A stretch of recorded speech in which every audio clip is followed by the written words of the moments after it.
ആളുകളെയും പോലീസിനെയും വലയ്ക്കുന്ന സൈബർ തട്ടിപ്പുകളുടെ പരമ്പരയിലെ ഏറ്റവും പുതിയ ഒന്നാണ് ഡിജിറ്റൽ അറസ്റ്റ്. എന്താണ് ഡിജിറ്റൽ അറസ്റ്റ്? ഡിജിറ്റൽ അറസ്റ്റ് എന്നത് ഒരു വെർച്വൽ നിയന്ത്രണമാണ്. ഇരകളെ അവരുടെ വീടുകളിൽ കുടുക്കാനും അവരെ കബളിപ്പിക്കാനും സൈബർ കുറ്റവാളികൾ ഉപയോഗിക്കുന്ന ഒരു തരം തന്ത്രം.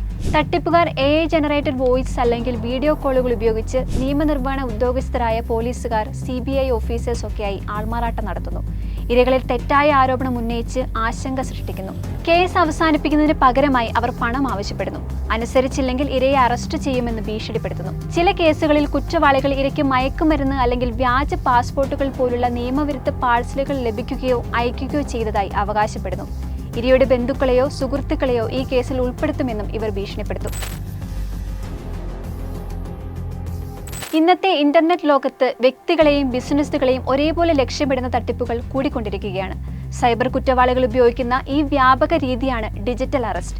ഈ ഭീഷണിയെക്കുറിച്ച് സമൂഹത്തെ അറിയിക്കുകയും ഇതിന് ഇരയാകാതിരിക്കാൻ പ്രായോഗിക ഉപദേശം നൽകുകയും ചെയ്യേണ്ടത് നിർണായകമാണ്. അഴിമതിക്കാർ സർക്കാർ ഏജൻസികളിൽ നിന്നോ പോലീസിൽ നിന്നോ ഉള്ളതായി നടിച്ച് ഇമെയിലുകളോ ടെക്സ്റ്റുകളോ കോളുകളോ അയക്കുന്നു. ഔദ്യോഗിക രൂപത്തിലുള്ള ലോഗോകളും സമാനമായ ഇമെയിൽ വിലാസങ്ങളും ഉപയോഗിച്ച് വിശ്വസനീയമായി തോന്നിപ്പിക്കലാണ് ഇവരുടെ രീതി.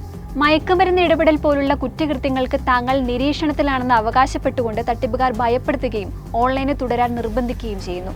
അറസ്റ്റ് ഒഴിവാക്കുന്നതിന് ഉടൻ പണമടയ്ക്കാനോ മറ്റ് വിവരങ്ങൾ നൽകാനോ ലിങ്കുകളിൽ ക്ലിക്ക് ചെയ്യാനോ ഇരയെ നിർബന്ധിക്കുന്നു. ഇനി ഇര പണം നൽകിയാൽ കൂടുതൽ പണത്തിനോ വ്യക്തിഗത വിവരങ്ങൾക്കോ വേണ്ടി ഇക്കൂട്ടർ വീണ്ടും ഇവരെ ചൂഷണം ചെയ്യുന്നത് തുടരുന്നു.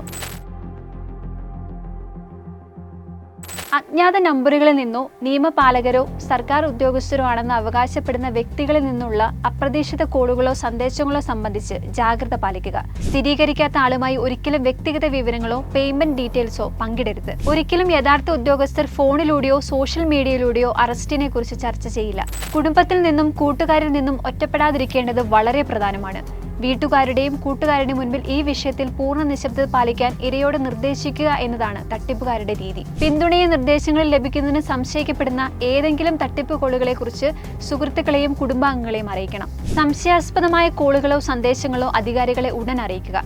ഈ സംഭവങ്ങൾ സൈബർ ക്രൈം പോർട്ടലിൽ റിപ്പോർട്ട് ചെയ്യുക. ഇല്ലെങ്കിൽ ഹെൽപ്പ് ലൈൻ നമ്പർ 1930 ഡയൽ ചെയ്യുക.